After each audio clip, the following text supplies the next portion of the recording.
আসসালামু আলাইকুম। অনেকেই কাঁচা মাছ খেতে পারে চায়, বাট রান্না কিভাবে করতে হয় সেটা কি ভালোভাবে বুঝতে পারে না।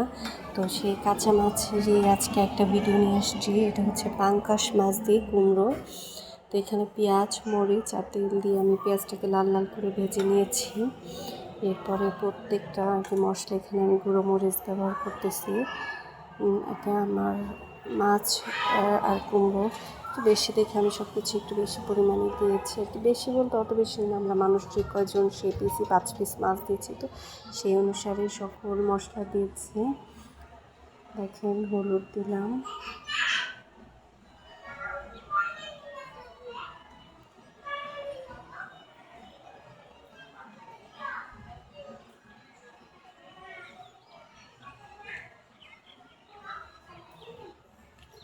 এখন লবণ দিতেছি না,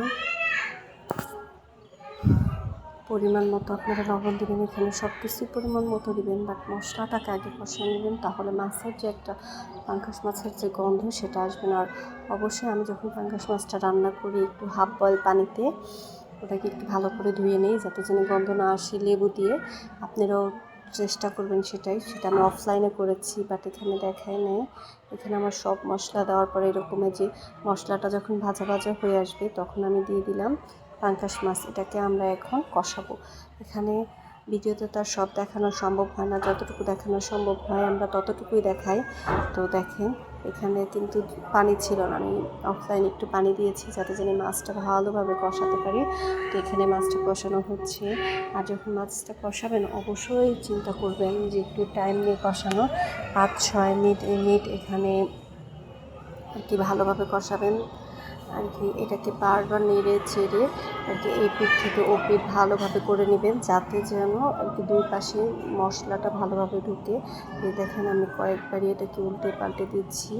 আর এই প্রসেসিংয়ে দেখেন ঝোলটাও কিন্তু অনেক আঠালো হয়ে গেছে। এখন আমরা মাছটা উঠিয়ে ফেলবো। দেখেন অনেকটা গাঢ় হয়ে গেছে আর মশলা যতটুকু গাঢ় ঢুকে গেছে। এখন এখানে আমরা সবজিটা কষাবো। এই ঝোলের ভিতরে এখন আমরা কুমড়োটা দিয়ে দেবো।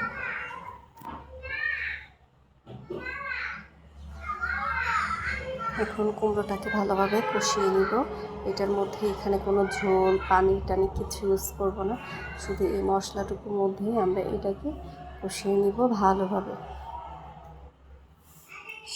3 থেকে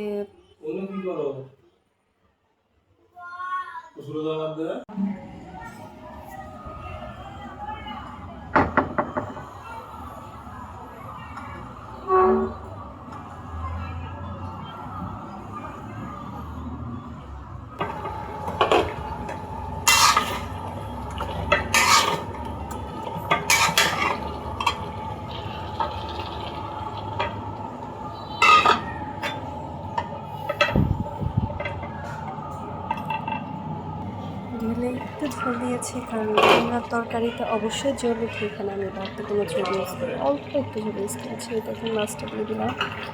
মাছটা দিয়ে দেওয়ার পরে হালকা আর 5 মিনিট রান্না করবো, কারণ